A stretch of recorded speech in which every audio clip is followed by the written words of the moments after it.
What's going on, everyone? My name is Mighty Duck, and in this video I'm going to be going over all of the biggest changes and newest features coming in the Cobblemon 1.7 set course update. It's been almost a year since Cobblemon received its last major update, with 1.6 Record and Catch releasing on December 24th of 2024, and I'm excited to say that we seem to be fast approaching the release of Cobblemon 1.7. If you missed it, the Cobblemon Development team held an event earlier this week where they invited a bunch of content creators to check out and play Cobblemon 1.7, and I was lucky enough to be part of it once again. During this event, which I streamed over on Twitch, the development team walked us through and explained all of the new features coming with this update, including but not limited to saturine or honey trees, new crops and food items, cooking, my personal favorite, Pokemon lures and bait, and of course the long-awaited rideable Pokemon. I'm going to spend a bit of time going over every feature that I can in this video to the best of my ability, so if I miss something or get something wrong, please leave a comment correcting me down below. The first new feature I want to talk about in this showcase are the honey trees, or as they're called in Cobblemon, the saturine trees.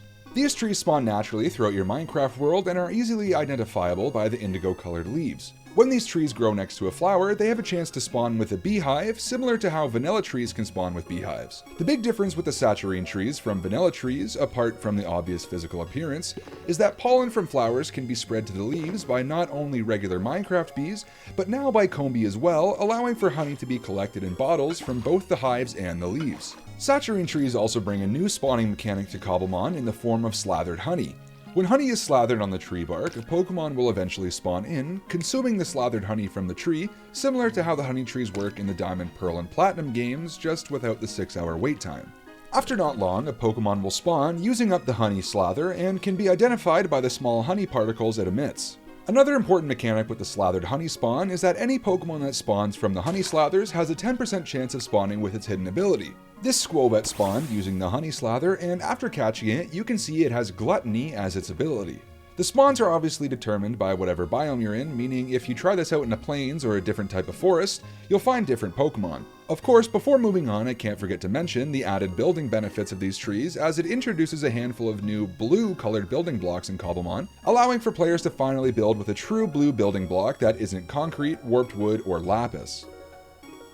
The next feature I want to touch on are the new hardy grain crops, as well as the new food items added to the game. Hardy grains are a new crop that can be harvested to craft tatami blocks, mats, and hardy grain bundle blocks, but they are also a necessary ingredient for a good amount of the new food and medicinal items coming in Cobblemon 1.7. Hardy grains can spawn in water in both plains and swamp biomes. The great thing about hardy grains is that when they're ready to harvest, you only have to break the top portion of the crop, leaving the bottom part of the stalk to regrow without needing to replant. As I mentioned, there are a handful of different cooking recipes that use hardy grains, such as pewter crunchies, lava cookies, Jubilife muffins, ponegiri, potato mochi, slow poketail curry, and sandwiches, as well as EV boosting mochi for your Pokemon using honey bottles and EV berries, and finally, lure cakes, which I will touch on a little bit later. I can't believe I did that in one take, so if that doesn't deserve a like, I don't know what does. There are a handful of different player food recipes and other items to use on your Pokemon that don't require hardy grains, the best of which I tried being the Vivichoke dip, which restores 10 points of hunger, 5 points of saturation, and also grants the player 45 seconds of absorption. The majority of the better food items, like the sandwich and the Vivichoke dip, are not stackable, so I'll probably end up running with a food item that is, but it's still nice to have the variety. I've already started to touch on the new cooking feature a little bit, but 1.7 brings a new utility block to Cobblemon in the campfire pot. The campfire pot is crafted using 5 bronze ingots, a piece of glass, and 2 apricorns in the color of your choosing. The campfire block is required to cook all of the new food and medicinal items added to Cobblemon, and functions just like the crafting table when it comes to cooking recipes. To begin cooking, place the pot on a campfire and add the required ingredients. Then close the lid and the pot will cook however many items you have designated. A lot of the recipes I found required either honey bottles or mumu milk, meaning you'll need quite a bit of glass to make and produce any recipe, but what's nice about the campfire pot is it returns the bottle to the player once the cooking is complete. You may have noticed the 3 additional slots in the top right of the cooking table, and this is where the cooking pot differentiates from other utility blocks. Using different seasonings, or items that can add additional effects, we have the ability to customize a handful of different recipes to our liking. Recipes like ponegiri can be altered with food seasoning, Sinister Tea, which will also be coming in 1.7, can be created with different effects using effect seasonings, and items that can affect spawn pools can be used to create an assortment of different lure cakes and bait balls with different spawn pool multipliers. There are so many different combinations of seasonings to use with the cooking pot and its recipes, and I personally think it's one of the best additions to Cobblemon so far. The next major features coming to Cobblemon 1.7 that I want to talk about are lure cakes and fishing bait. Personally, these items are probably what I'm most excited for in this update, and if you're a fan of catching Pokemon as well, it might be yours too. Both items function relatively the same at the core, but are applied in different ways. Lure cakes, or Poke Snacks, are an item that can be placed that will spawn a Pokemon in its vicinity. When a Pokemon is spawned from the lure cake, it eats up a piece of the cake and is identifiable by these crumb-like particles it emits, similar to how the honey slather spawns emit honey particles. Fishing bait functions exactly how berries functioned in the previous update, allowing players to just drag and click the desired bait onto your Pokerod. I mentioned in the previous cooking segment that cooked items can have different seasonings applied to them, giving your food different effects, but using bait seasoning on lure cakes and fishing bait, you can now directly influence the spawn pools of Pokemon in the overworld. By adding different combinations of food items and berries to the seasoning slots during the cooking process, you can create lure cakes and fishing bait that boost the spawns of certain type, the rarity of Pokemon spawned, and even boost the odds of a shiny Pokemon appearing. There are a bunch of other ways to influence the spawns of Pokemon using lures, but to go through all of them would take an hour entirely, so for this example, I just wanted to see how far you could push the rarity bucket multiplier and the shiny odds. I tried a bunch of different berry and seasoning combinations on a test world and found that you can increase the rarity bucket by 30 tiers and the shiny odds by up to 28 times using enchanted golden apples. After placing a few of these cakes around, I started to get ultra rare spawns almost instantly, with starter Pokemon spawning every 15 to 30 seconds. Obviously this would be harder to replicate on a Survivor world, as enchanted golden apples are tough to come by, but I wanted to show the extent as to how far you can push these lures. Everything you can do with the lure cakes or Poke Snacks you can also do with fishing bait, allowing you to boost the odds of whatever Pokemon you're attempting to fish for. Again, I wanted to see how overpowered you can make these, and after fishing for no more than 20 to 30 minutes with the best rarity bucket and shiny boosting bait I could create, I reeled in a large number of starter Pokemon, including a shiny Squirtle. The lures change the way that the players will be able to hunt Pokemon going forward, taking it from a purely luck-based waiting simulator to allowing you to influence the way that Pokemon can spawn around your world. The final and probably most anticipated feature coming to Cobblemon 1.7 I want to talk about today is of course the ability to ride Pokemon. There are three main skill categories when it comes to riding Pokemon, and those are land, liquid, and air. Each category has 5 additional traits that can be maxed out to different values, differing from Pokemon to Pokemon. Using Aprijuice, a food item crafted in a campfire pot using apricorns and pep-up flowers, you can increase and decrease these 5 traits within a ride category. These 5 traits are Acceleration, Skill, Speed, Stamina, and Jump. Maxing out these stats will make your Pokemon jump higher, run, swim, or fly faster and longer, and will also make them easier to handle. Aprijuice is customizable like other cooking items using the seasoning slots, allowing you to adjust the levels of each trait you want to increase or decrease. I'm not going to lie, there are so many different small features pertaining to riding alone that it genuinely feels like every player may have their own unique experience when it comes to riding Pokemon in Cobblemon. There are even separate riding classes for both air and water-based mounts. Air has 4 different flying classes in Bird, Jet, Hover, and Rocket, while water has 3 in Boat, Dolphin, and Submarine. I did my best to check out each class of riding for an extended period of time, and I'll go into a little more detail regarding my experience with all of them near the end of the video. That pretty much does it for the major mechanics and changes coming to Cobblemon 1.7, but I did want to quickly highlight that there are a ton of other cosmetic additions coming as well. I know a lot of people are excited for Pokemon being able to hold and wear certain items, like this Squirtle here wearing the black glasses, but there are also a bunch of new move animations being implemented as well. They showcased a Pikachu using Thunder during the event, and I was able to see a few other animations, and I have to say the developers absolutely killed it. I do want to keep this video focused primarily on the mechanic and functional aspects of the update, so I'll leave the majority of the new cosmetic changes for you all to discover on your own when the update finally releases. Before ending the video, I want to just take a few minutes and share my thoughts on the update after spending close to 12 hours playing around with all the new features over the last couple of days, so if I end up rambling here, my apologies. I'm just going to kind of share whatever I'm thinking as it comes to my mind, so this may seem a little scattered, but it will be my genuine unscripted thoughts on Cobblemon 1.7 update for the most part. My main takeaway so far, and the one thing I really wanted to share with all of you, is just how massive this update feels to me. At a glance, they're saying they've implemented honey trees, cooking, and rideable Pokemon feels like it may not seem that big when you say it out loud, but actually getting into it and attempting to understand all the newest features and mechanics that come with it feels like a truly daunting task. And that's in a good way. I think I said during my stream that the update felt overwhelming, but in a good way, and I still stand by that statement after playing it for the last day and a half. Not only did the developers bring all these new features to the mod in one update, they did so in a way that has all of the new mechanics rely on each other in some way, shape, or form.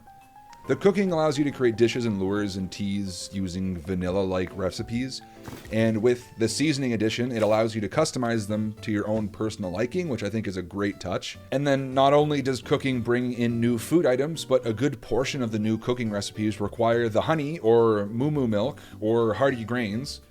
And then you have Pokemon riding, which requires you to create apple juice in the campfire pots to boost your Pokemon's riding abilities. And I haven't even mentioned at this point yet that Slowpoke tails are being added as a regenerative, I believe, shearable ingredient that can be harvested from Slowpoke, which is just insane. Like, it really just feels like nothing was added just for the sake of being added. I mean, apart from cosmetics and visuals, of course, but even then I wouldn't be surprised if some of those had added benefits and I just don't know it. Even adding ways to attract different types of Pokemon, or Pokemon with hidden abilities, different natures, etc., totally changes the way the game can be played. Laying out bait around your base for better shiny odds is going to be a massive factor, I feel like, for a large portion of the community, and I think that's fantastic. I'm going to take a second and just kind of ride around on a ton of Pokemon here in the background, and I think I should talk about the riding separate from everything else because it's such a different mechanic compared to everything else introduced in this update. At first, I want to just be honest, I was a little disappointed, I feel like, when I first got to try the mounts, the flying in particular. Obviously now with the additional knowledge that Pokemon have skills that need to be trained and boosted in order for them to handle better, and also just having more time with the update, I can say there are just some classes I will use way more than others, and some I may just not use at all as they just don't feel like they're for me. The big ones being the flying mounts. I was really excited to use the jet class Pokemon, such as Garchomp, Dragapult, and Dragonite, to name a few, and I don't think I will as much now going forward. That's not me saying I think they did a bad job with them. I want to make that very clear. I know other creators enjoyed using them, and I've seen others control them way better than I can at this point in time. But for me right now, they're probably going to be pushed aside for the bird class flyers. These Pokemon like Corviknight here, Staraptor, Braviary, and others feel like they'll be my preferred method of flight. I found I enjoyed this flight style far more than the other three, and I'd assume that may be the majority consensus for the community when the mod releases. I could be totally wrong, but they handle a lot better. The flight just feels smoother and way easier to handle for myself. I can already smell the skill issue comments. But the last two flight classes are Rocket and Hover. Rocket is for Pokemon like Golurk, and it's pretty much just exactly that. You're riding around on a rocket. It feels very vertical, horizontal, not much control. And then there's Pokemon like Magnezone and Bronzong, and I believe Drifblim is another one, I think. These are the hover Pokemon. These feel like building assistants to me more than anything else, which I know a lot of people will love. It seems when you get a certain number of blocks off the ground, roughly around 5 or 6 blocks, maybe it's less, I'm not too sure.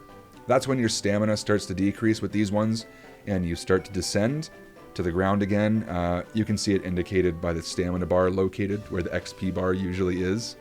But yeah, those are the flying mounts. The aquatic mounts I spent the least amount of time with. Wailord we got to ride on all together near the beginning of the event, which was pretty cool as it can hold a ton of players, as is evident in the clip I'm probably showing right now. This serves as a representation of the submarine class, I believe they said. Sharpedo I tried out a bit as well, and I believe that's an example of the dolphin-like class. Could be wrong.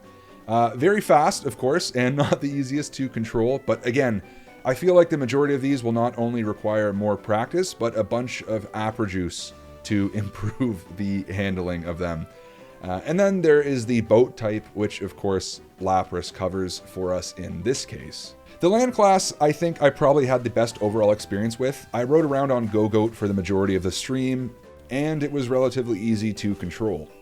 I also had a chance to try out Arcanine, Mudsdale, and Scolipede, as well as a few others, I believe, maybe, that are slipping my mind right now. I can't remember. Overall, I was pretty impressed with these ones in particular. It really felt like I was riding on a large animal with the way they move and handle. It sounds weird saying it out loud, but you do kind of feel the weight of the Pokemon while riding around on them, which I think is pretty neat. Overall, I think they did a great job with the mounts or rideable Pokemon. I can't remember exactly what they called them, but the devs definitely did outdo themselves in this update, and there really is, I think, something for everyone to enjoy and look forward to. To me, Cobblemon is slowly truly becoming the world of Cobblemon with every update, and that rings true maybe the most it ever has with 1.7 set course. I'm extremely excited for this release, and I hope this video helped to highlight and get all of you excited for it as well. As I said before, if I missed anything you were excited for or misrepresented or mixed up some info on any of the mechanics, please leave a comment below correcting me. There's a ton of info to try and get right with this update, and I am by no means perfect. I also wanted to quickly take the time and thank the Cobblemon Development team for putting this event together and for once again having me be part of it. During the last Cobblemon creator event, we had just a bit over 6,000 subscribers, so to see how far we've come as a community since then is truly amazing. If you haven't yet already, please consider subscribing before heading out. I've got a ton of fun content planned for the next few months, and I think if you enjoyed this video, you'll enjoy the coming videos even more. With all that being said, that's going to do it for me today. I hope everyone is excited for Cobblemon 1.7 set course after this. I know it's going to change the mod forever for the better, and I can't wait to get into it. Thank you all so much for watching. I will see you all later. All the berries have bait effects, so if you get a Pokesnack, which actually is used to lure Pokemon, I'm looking at you, Mighty Duck, wherever you are. Ooh. You can use